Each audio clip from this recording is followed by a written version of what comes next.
안녕하세요. 오늘도 사연사롱을 찾아주셔서 감사합니다. 서울에 사는 30대 여성이에요. 인터넷 기사를 보니 채용 조건으로 MBTI 유형을 기재하라는 회사가 종종 있다고 하더라고요. 심지어 특정 유형을 명시하곤 어차피 채용을 하지 않을 거니까 애초에 입사 지원도 하지 말라고 하더라나요? MBTI 검사는 쉽게 말해서 자신도 직접 할 수 있는 성격 유형 검사인데요. 마이어스와 브릭스라는 사람들이 스위스의 정신분석학자인 카를 융의 심리 유형론을 토대로 고안한 자기보고식 성격 유형 검사 도구래요.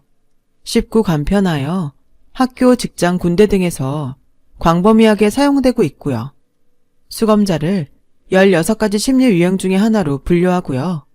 그 성격 유형을 설명하여 성격적 특성과 행동의 관계를 이해하도록 한다네요. 참 진짜 열받아서 언젠 혈액형 가지고 따지더니 이젠 성격 유형이냐? 제가 별것도 아닌 기사 하나에 이렇게 열을 내는 데는 이유가 있어요. 바로 제 남편 때문이에요. 제 남편은 MBTI 맹신론자거든요. 이 검사가 유행을 하기 전부터 남편은 성격 유형에 따라 사람들을 판단하곤 했어요. 우리가 처음 만났던 그날부터 말이죠. 소영씨, MBTI 검사 해본 적 있어요? MBTI요? 그게 뭔데요? 성격 유형 검사인데요. 이게 믿을만해요. 혈액형 검사하고는 차원이 달라요. 저는 기관에 직접 찾아가서 받았는데 와, 진짜 깜짝 놀랐다니까요. 완전 정확하더라고요. 언제 시간 나면 검사 한번 해보세요. 그땐 그저 첫 만남의 서먹함을 없애려고 남편이 준비한 일종의 배려 멘트라고 생각했어요. 그런데 사귀기로 하고 얼마 안 된 어느 날 남편이 저한테 노트북을 내밀며 그러는 거예요. MBTI 검사할 수 있는 사이트인데 직접 한번 해봐. 이게 사주보다 더 정확하다니까. 처음엔 장난인 줄 알았는데 남편의 꽤 진지한 표정을 보니 그게 아닌 것 같더라고요. 그래서 화창한 봄날 오후 만난 지 일주일밖에 안 된 남자 앞에서 MBTI 검사를 했지 뭐예요. 그런데 사람이 그렇잖아요. 옆에서 빤히 쳐다보고 있으니까 괜히 눈치도 보이고 상대한테 실제 제 성격을 드러내는 게 창피하더라고요.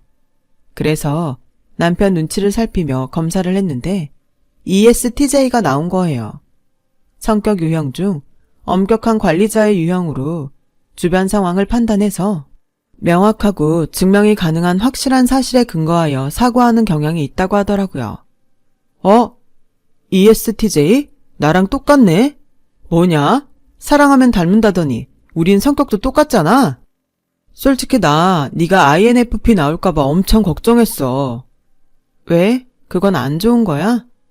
그렇다기보다는 차분하고 창의적이고 낭만적인 성향으로 보이지만 내면은 내적 신념이 깊은 열정적인 중재자 유형인데 내 성격이랑은 좀 안 맞는 성격이거든. 그나저나 우리 천생연분인 거 아니야? 내 주위에 ESTJ는 나밖에 없었거든. 이거 엄청 반가운걸? 그날 남편은 하루 종일 성격 유형 검사 얘기를 하며 신나했어요. 그런 모습을 보니 다행이다 싶었죠. 앞으로 어떤 일이 일어날지 전혀 모른 채 말이죠. 남편은 현실적이고 합리적인 걸 좋아하는 사람이었어요. 값비싼 발렌타인 초콜릿보다는 그 돈으로 둘이서 분식 한 끼 때우는 걸 더 좋아했을 정도로요. 기분 내자고 한 끼 밥값보다 비싼 초콜릿을 사는 건 비합리적이야. 앞으로도 발렌타인데이라고 비싼 초콜릿 사고 그러지 마. 자기도 나랑 같은 생각이지? 사실 저는 그런 날을 핑계로 분위기 좋은 레스토랑에서 칼질도 하고 기분도 내고 싶었어요. 그런데 그런 말을 못하겠더라고요. 왠지 내가 그러자고 하면 남편이 실망할 것 같았거든요. 남편과 제가 같은 성격 유형이라고 하는데 왜 이렇게 다른 걸까 싶었죠. 혈액형이 같아도 사람 성격이 천차만별인 것처럼 성격 유형도 마찬가지인 것 같았어요. 남편은 툭 하면 이런 소리를 했어요. 현실적으로 말이야 라든가 합리적인지 따져봤어? 라는 말을 입에 달고 살 정도였죠. 그리고 그럴 때마다 저에게 동조를 구하는 눈치였어요. 소영이 너도 나랑 같은 생각이지? 그럴 줄 알았어. 역시 ESTJ라니까? 툭하면 성격 유형을 들먹여가며 마치 도플갱어라도 만난 듯 그렇게 좋아할 수가 없었죠. 그런데 꽃노래도 한두 번이라고 매번 그놈의 성격 유형 타령을 하는 게 슬슬 지겹게 느껴지더라고요. 솔직히 말하면 그동안 저는 제 의사가 아닌 남편 뜻에 따라 움직여주곤 했거든요. 좋은 게 좋은 거라고 사소한 거 가지고 괜히 분란을 일으킬 이유가 있나 싶었으니까요. 그리고 딱히 좋아하는 음식이 있는 것도 아니고 제 의견을 고집하기보단 전체의 조화가 더 중요하다고 생각했거든요. 그래서 데이트를 할 때 남편이 메뉴를 고르면 그냥 따라서 먹었고, 영화를 보러 극장에 갈 때도 남편이 보자고 하는 영화를 보곤 했죠. 그렇게 5년 가까이 연애를 하다 보니 남편한테 익숙해져 버렸어요. 선택을 주저하는 저와 확고한 신념을 가지고 가차없이 선택을 하는 남편은 꽤 잘 어울리는 커플이었죠. 결혼 정년기가 되자 주변에서는 누구도 우리 커플의 결혼을 의심하는 사람이 없었어요. 단지 시기의 문제였죠. 특히 제 친구들은 책임감도 강하고 회사에서 능력도 인정받고 있는 제 남편을 최고의 신랑감이라며 절대 놓치지 말라고 충고를 하곤 했어요. 그 말에는 저도 전적으로 동의해요. 연애는 몰라도 평생을 같이 살 배우자를 고르는 데 있어서 능력과 성실함은 최고의 덕목이니까요. 게다가 매사에 감정에 치우치지 않고 이성적인 판단을 하는 모습이 꽤 든든하게 느껴졌었거든요. 이런 남편의 모습에 저희 부모님도 꽤 흡족해 하셨어요. 저희 집에 처음 인사를 드리러 간 날, 아빠는 남편의 당당하고 듬직한 모습에 만난 지 5분도 안 돼서 바로 결혼을 승낙해 주셨거든요. 그동안 회사를 운영하며 여러 유형의 사람들을 만나온 아빠의 판단이라 엄마도 저도 믿음이 가더라고요. 그렇게 별탈 없이 양가의 허락을 받은 우리는 본격적으로 결혼 준비에 나섰어요. 거의 한 달 발품 팔아서 예식장과 스드메를 예약했어요. 남편의 결단력 덕분에 현실적인 예산 안에서 합리적인 가격으로 처리할 수 있었어요. 이제 남은 건 신혼집과 혼수 정도였죠. 그런데 신혼집을 구하는 것부터 만만치 않더라고요. 전세가 너무 올라서 저희 예산으로는 턱없이 부족했거든요. 시댁이 그리 넉넉한 편이 아니어서 신혼집 예산이 적었던 것도 한몫했고요. 그래서 생각도 못해 부모님께 이 얘기를 했더니 아빠가 신혼집 구할 돈을 보태주시겠다고 하시더라고요. 그래서 남편을 만나 그 얘기를 하려는데 우리 신혼집 말이야. 그냥 너랑 내가 반반씩 내서 하면 어떨까? 따로 혼수해야 할 거 없이 있는 살림 쓰고 꼭 필요한 가전제품이랑 가구만 들이면 될 것 같거든. 우리 격식 차리느라 돈 쓰지 말고 합리적으로 가자. 어때? 소영이 너도 그게 좋겠지? 그 말을 듣는데 기분이 좋지 않았어요. 그래서 아빠가 집 구할 때 돈을 보태주시겠다고 하셨다는 얘기는 아예 꺼내지도 않았어요.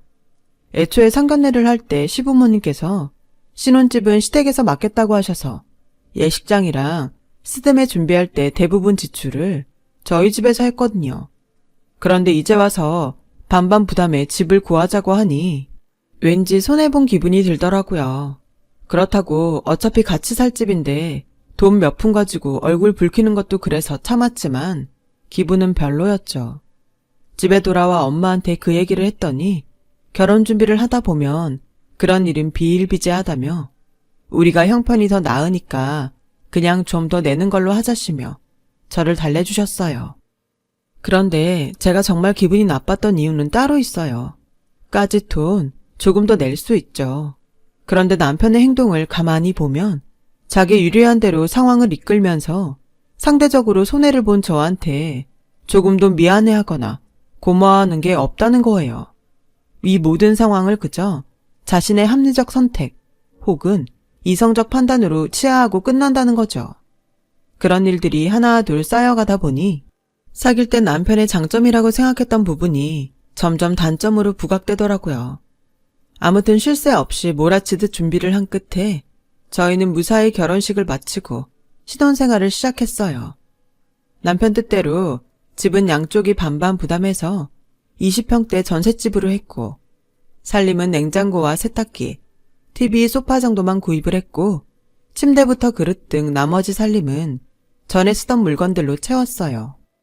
그래놓고 보니 신혼집 느낌이라기보다는 봄 청소를 해놓은 수준의 집 분위기였어요. 집들이에 온 지인들도 집안을 둘러보고는 혼수를 재활용 센터에서 했냐며 장난치듯 말하더군요. 그 말에 얼마나 상처를 받았나 몰라요.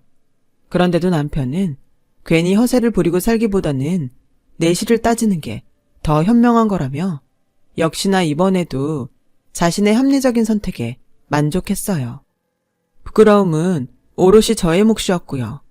살면서 부딪히는 크고 작은 문제들에 직면할 때마다 남편은 주도적으로 일을 처리했고, 그러는 사이 우리 집 선택권자는 남편이 되고 말았어요. 지방 경조사가 있을 때 축의금이나 부의금, 액수도 남편이 정했고, 심지어 PC 바탕화면부터 메인으로 사용하는 포털 사이트까지 다 남편의 뜻대로 지정해 놓았어요.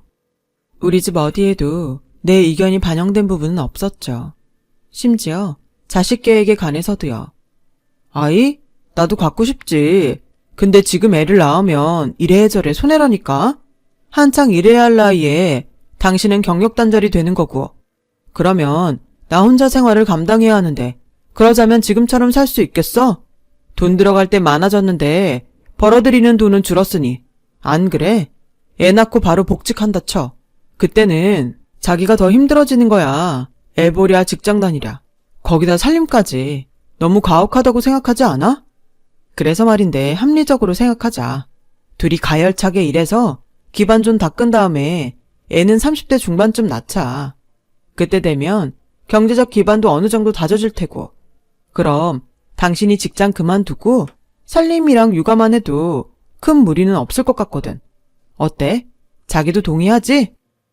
그치만 30대 중반이면 너무 늦지 않을까? 산모 나이가 많을수록 출산할 때 위험도가 높거든. 육아는 언제 해도 힘든 건 마찬가지인데 한 살이라도 젊을 때 하는 게 힘도 덜 붙이고 낫지 않겠어? 아이는 양가 부모님들께 부탁을 해도 되고 정 안 되면 어린이집도 있으니까 다시 한번 생각해보자. 나 애 갖고 싶어 자기야. 제가 처음으로 남편의 의견에 반대를 하자 남편은 당황한 표정이었어요. 그리고는 지금까지와는 달리 목소리를 높이더라고요. 자기야, 오늘 정말 왜 이래? 뭐 잘못 먹었어? 왜 이렇게 합리적 사고가 안 돼? 이게 감정적으로 처리할 문제는 아니잖아. 우리가 지금 장난감 가게에서 인형 고르는 거야? 갖고 싶다고 우리 생활까지 포기하면서 저지를 일이냐고. 자기 정말 ESTJ 맞아? 어떻게 자기가 이러냐? 난 정말 이해가 안 가. 암튼 애 문제는 절대 양보 못하니까 당신이 포기해. 남편은 제가 자신의 의견에 반박하자 성질을 내곤 방에 들어가 버렸어요. 아무리 큰일에도 평정심을 잃지 않던 남편의 이런 모습에 저도 조금 놀랐죠. 그때였어요. 포털 사이트 메인에 성격 유형 테스트 링크가 있더라고요. 그래서 클릭을 해봤어요. 진짜 내 성격 유형이 뭔지도 궁금했고 자꾸 남편 성격이 거슬리는 이유도 궁금했거든요. 그런데 글쎄, INFP? 이게 내 성격 유형이야? 알고 보니 제 진짜 성격 유형은 남편이 그토록 싫어했던 INFP였던 거예요. 그제야 왜 그렇게 남편의 행동이 거슬렸는지 알겠더라고요. 우린 달라도 너무 다른 성격으로 성격 궁합으로도 꽝이었거든요. 남편의 성격 유형은 현실적이고 합리적인데다 직선적인 성격으로 늘 모든 게 제자리에 있어야 하는 엄격한 관리자 타입인 거에 반해 저는 남을 배려하고 분쟁을 싫어하며 조화를 추구하는 이상주의자로 열정적인 중재자 타입이었어요. 남편과 정반대였죠. 남편처럼 MBTI 맹신론자는 아니지만 결과 내용으로만 봐서는 상당히 맞는 부분이 많은 검사더라고요. 다만 이 사실을 남편이 알면 기겁을 할 테지만 말이에요. 며칠 뒤 남편과 저는 일단 아이 문제는 보류하기로 하는 대신 출산에 대비해 적금을 들어놓기로 했어요. 그래야 갑작스런 임신에도 부담이 덜할 테니까요. 결혼한 지 3년이 넘어가자 양가 부모님들은 왜 아직도 아이 소식이 없냐며 걱정을 하셨어요. 그럴 때마다 남편은 저한테 했던 것처럼 부모님을 설득했죠. 그런 남편의 설득에 시부모님들께서는 그럭저럭 넘어가셨지만 저희 부모님은 달랐어요. 돈과 양육 문제로 출산을 미루는 거라면 부모님께서 그 부분은 도움을 줄 테니 아이부터 가지라고 하셨거든요. 그러자 지금껏 자기 뜻을 굽히지 않던 남편의 태도가 확 변하는 거 있죠. 아버님께서 그렇게 말씀해 주시니까 저희도 마음이 놓이네요. 그럼 아버님만 믿고 예쁜 손주 안겨드리도록 노력하겠습니다. 그동안 남편이 보여줬던 소신 있는 모습이 고작 돈 앞에 무너지는 걸 보자 그동안 내가 남편한테 속은 건 아닐까 하는 생각이 들었어요. 어쩌면 남편은 지금껏 처가덕을 바라고 있었던 걸지 모른다고 말이죠. 결혼할 때도 저희 친정 쪽에서 먼저 신혼집 구하는데 돈을 보태주겠다고 얘기를 했다면 상황이 달라졌을지도 모르겠다는 생각마저 들더군요. 그렇게 남편에 대해 의심이 커져가던 어느 날이었어요. 아버님 생신을 맞아 한정식집에 모여 식사를 하게 됐는데 잠깐 근처에 들렀다 오겠다며 저만 먼저 보냈던 남편이 음식이 나오도록 도착을 안 한 거예요. 아버님께 드릴 돈 봉투를 남편이 가지고 있는데 말이죠. 형님 내외와 시누이가 아버님께 선물을 드렸고 저는 남편이 오기만을 기다렸어요. 그때였어요. 잔뜩 신이 난 표정의 남편이 룸으로 들어왔어요. 손에는 작은 상자를 든 채 말이죠. 아버지, 이게 뭔지 아세요? 작은 아들이 큰 맘 먹고 아버지 드릴 차 한 대 뽑았습니다. 아버님께 남편이 건넨 상자 속에는 차키가 들어있었어요. 그런데 차키에 붙어있는 엠블럼이 글쎄 벤츠 아니겠어요? 순간 아버님이 젓가락을 놓고 벌떡 자리에서 일어나더니 밖으로 달려나가시는 거예요. 남편과 시누이도 함께 말이죠. 그 상황에 멍한 상태로 앉아있을 뿐이었죠. 그런 제 모습을 본 형님이 그러시더군요. 동서, 자긴 몰랐어? 어머, 몰랐나 보네. 안 그래도 얼마 전에 서방님이 우리 집에 수입차 팸플릿을 들고 왔길래 이게 다 뭐냐고 물었더니 아버님 생신 선물로 뭐가 제일 좋겠냐고 되묻더라고. 형편 뻔히 아는데 무슨 수입차냐 싶어서 웃고 넘겼는데 맙소사. 동서, 자긴 참 속도 좋다. 내 남편이 저러면 난 가만 안 둬. 전셋집 살면서 벤츠가 웬 말이야. 형님 말 맞다나 전셋집도 친정 도움받아 구한 주제에 벤츠라뇨. 그날 남편의 벤츠 선물로 시댁 식구들은 잔뜩 들떠 있었지만 저는 그러지 못했어요. 음식이 입으로 들어가는지 코로 들어가는지 모를 지경이었죠. 그날 집에 돌아온 저는 남편한테 무슨 돈으로 차를 뺐냐고 물었어요. 그러자 남편이 그러는 거예요. 자기야, 우리 아버지 몇 년 뒤면 면허증 반납하실 나이야. 그럼 그 차 누가 몰겠어? 면허증도 없는 엄마가 몰겠어? 아님 음주운전으로 면허 정지된 형이 몰겠어? 내 차제 아니겠어?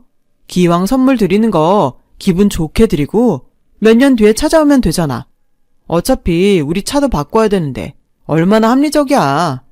선물 주고 생색도 내고 다시 찾아올 수도 있는데 그리고 장기 할부로 끊어서 매달 나가는 돈도 별로 안 돼. 그걸 지금 말이라고 해? 우리 형편의 벤츠가 웬 말이야. 수입차가 차값만 비싼 줄 알아?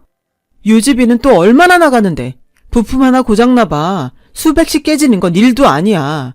그걸 아버님이 감당은 하시겠어? 당신 벌이로 감당할 수 있겠냐고. 그리고 돈 때문에 애 가는 것도 미루자고 하더니 벤츠 뽑을 돈은 있었나 봐. 그래놓고 뭐? 합리적? 그게 뭐가 합리적인 거야? 일에 선우도 못 가리는 멍청한 짓이지. 당신 말 다 했어? 뭐? 멍청한 짓? 난 어디까지나 합리적 소비를 한 거라고. 그리고 내가 언제 돈 때문에 애 갖지 말라고 했냐? 상식적으로 생각했을 때 아직 때가 아니라고 판단한 것 뿐이잖아. 장인어른이 애 낳으면 돈 대주신다고 한 걸로 생색내고 싶은 모양인데 당신 사람 우습게 보지 마. 나 그깟 돈 몇 푼에 치졸하게 굳은 그런 인간 아니라고. 우리 아버지한테 비싼 선물 좀 했다고 돈 아까워 그러는 모양인데, 좋아. 내가 장인어른 환갑 때 제대로 된 선물 해드릴 테니까 기대하라고. 남편은 큰 소리를 치곤 서재로 들어가 버렸어요. 말이나 못하면 밉지는 않지. 왠지 벽하고 대화를 한 기분이 들어서 속이 답답하더라고요. 그러면서 한편으로는 우리 아빠 환갑에 남편이 얼마나 대단한 선물을 하나 두고 보자 하는 심정이었어요. 그렇게 몇 달이 지나고 저희 친정아빠 환갑이 되었어요. 아빠가 괜히 주변에 패기치는 것 같다시며 환갑연을 마다하시는 바람에 가족끼리 조촐하게 집에서 식사를 하기로 했어요. 원래는 유명한 셰프가 하는 레스토랑으로 장소를 잡았었는데 하필 아빠가 다리를 다치시는 바람에 거동이 불편해 집에서 하게 된 거였죠. 형부는 급한 수술 때문에 좀 늦는다고 언니 편에 아빠가 좋아하시는 브랜드 와인과 크루즈 여행권을 보냈더라고요. 전 남편과 따로 돈 봉투를 준비했고요.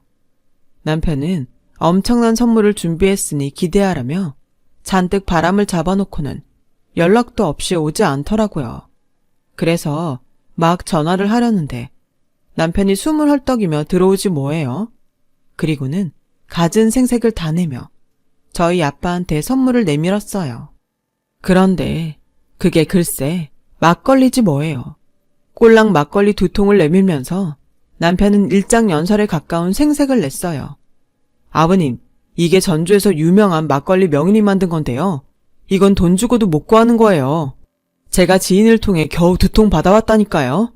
드셔보면 알겠지만 혀끝에 닿는 순간 짜릿한 게 완전 신세계를 만나게 되실 겁니다. 딱 봐도 지역 개인 사업자가 만든 수제 막걸리였어요. 남편이 가져온 초라한 막걸리병 옆에는 형부가 보낸 수백만 원을 호가하는 빈티지 와인이 놓여 있었죠. 그 차를 보니 순간 속에서 열불이 터지더라고요. 그래서 참다 못해 확 질러버렸어요. 당신 정말 너무한 거 아냐? 자기 아빠 생신엔 벤츠 뽑아오더니 우리 아빠 환갑엔 고작 막걸리 2통 받아온 거야? 이게 당신이 말한 대단한 선물인 거냐고. 자기야, 이 막걸리가 어때서? 내가 한 달 동안 심사숙고한 끝에 찾아낸 아이템이라고. 그리고 여기서 벤츠 얘기가 왜 나와? 그깟 벤츠 아버님한테도 뽑아드릴 수 있어. 하지만 나도 다 생각이 있어서 그런 거라고. 당신도 알잖아. 아버님이 약주 좋아하시는 거. 혹시라도 약주 드시고 운전대 잡으시면 어쩌나 하는 마음에 벤츠 대신 희귀템 막걸리로 한 거라고. 당신은 그런 내 마음을 어떻게 그깟 돈으로 따지냐? 제발 생각을 하라고. 뭐가 더 합리적인지 말이야. 합리적? 지나가던 개가 웃겠네. 그렇게 합리적인 사람이 자식 위에 들어둔 적금으로 당신 아빠 벤츠 빼줬어? 왜? 내가 모를 줄 알았니? 애 키울 자금 우리 집에서 대준다니까 작정하고 써버리자 생각한 거니? 그런 거냐고. 그래놓곤 끝까지 뭐가 어쩌고 어째? 합리적? 넌 합리적이란 단어의 뜻도 모르니? 무조건 네가 하면 합리적이고 이성적인 판단인 줄 아는 모양인데 웃기지 마. 내가 보기엔 거지근성에 목마른 놈의 치졸한 변명으로밖에 안 보여. 넌 딱 그 수준이라고. 야, 너 말이면 단 줄 알아? 이게 누구한테 거지근성이래. 적어도 그런 소리 하려면 뭐라도 좀 해주고 해야 되는 거 아니냐? 까놓고 말해서 니네 집에서 나한테 뭘 그렇게 해줬다고 그러냐? 병원을 차려줬냐? 로펌을 차려줬냐? 꼴랑 전셋집 보증금 대준 거 가지고 뭘 그렇게 생색인데. 그래놓고 뭔 말이 많아. 솔직히 장인어른도 그래요. 그 많은 돈 죽을 때 싸 짊어지고 갈 것도 아니면서 사위한테 선심 좀 쓰면 어디 덧난답니까? 나중에 유산으로 남기시면 세금이 얼마나 붙는지 아시냐고요. 그럴 바엔 살아 계실 때 아파트라도 하나 사주시면 그게 더 합리적인 거 아니에요. 어떻게 이런 걸 꼭 제 입으로 말하게 하십니까? 말이 났으니 말씀드리는데요. 의사 맞사위는 병원까지 차려주셨으면 아버님도 할 만큼 하신 겁니다. 그러니까 회사는 둘째 사위인 저한테 물려주시는 게 어떠세요? 저 이래봬도 회사에서 인정받는 능력자라고요. 고기도 먹어본 놈이 먹는다고 회사 생활 해본 제가 더 회사를 잘 굴리지 않겠습니까? 제발 합리적으로 판단해주세요. 그때였어요. 주방에서 김치를 썰고 계시던 엄마가 손에 들고 있던 김치를 제 남편 얼굴에 던지신 거예요.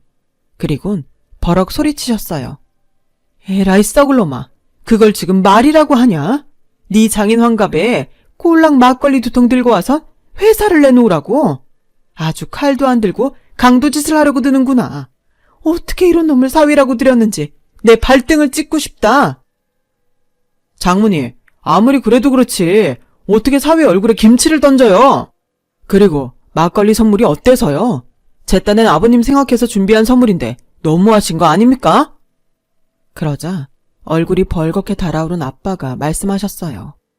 너무하긴 뭘 너무해. 음주운전할까봐 차 못 뽑아주겠다고 몸에 안 좋은 술 사온 네가 너무하지. 왜? 차라리 네 장인 술 마시고 편히 죽으라고 관을 짜오지 그랬냐? 네 말대로 그게 더 합리적인 거 아니야?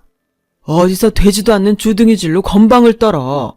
네가 그동안 새치어로 내 딸을 얼마나 괴롭혔는지 안 봐도 뻔하다. 이참에 내가 합리적인 판단을 해주마. 니들 당장 이혼해라. 이혼하고 전세금 빌려준 거 내놔.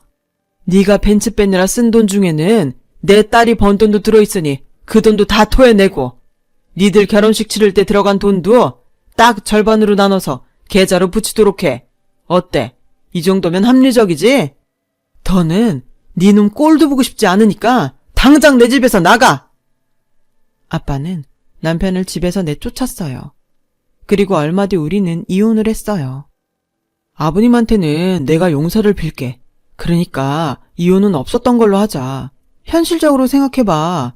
이혼하고 다시 재혼하려면 결혼식도 또 해야 되고 혼수도 다시 해야 하는데 그런 낭비가 또 어딨냐? 우리 제발 합리적으로 생각하자. 응? 끝까지 합리적이니 현실적이니 떠들어대며 찌질하게 매달리더군요. 하지만 결국 서류에 도장을 찍을 수밖에 없었어요. 저희 아빠가 보내신 변호사를 만나보곤 생각이 달라졌거든요. 부부 공동재산인 적금을 깨서 아내의 동의도 없이 본가에 차를 선물한 것만으로도 이혼 사유가 된다는 말과 법적 싸움으로 갈 경우 위자료 청구도 불가피하다는 말에 이혼을 받아들일 수밖에 없었던 거죠. 결국 이 인간은 합리적인 게 아니라 돈 외엔 아무 생각도 없는 찌질한 인간이었던 거예요. 이혼하고 반년쯤 지나서야 남편과의 금전관계는 깔끔하게 정리가 됐어요. 전셋집을 빼는데 시간이 걸렸거든요.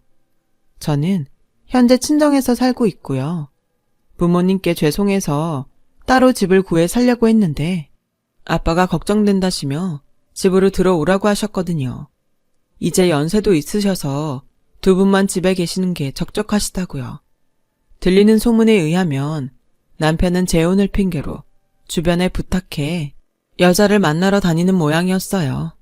더 늦기 전에 하루빨리 재혼해서 자식을 낳아야 한다나 뭐라나. 그런데 웃기는 게 뭔지 아세요?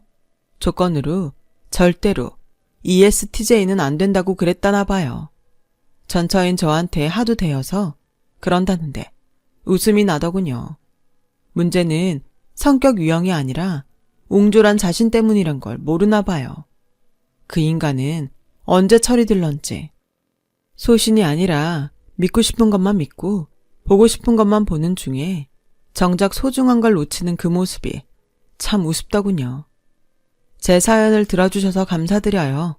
소중한 사람들과 건강하게 행복하게 살아가시길 빕니다. 여러분, 사연 댓글에 응원과 현명한 조언 부탁드려요. 좋아요와 구독은 저에게 큰 힘이 됩니다. 오늘도 좋은 일 가득하세요.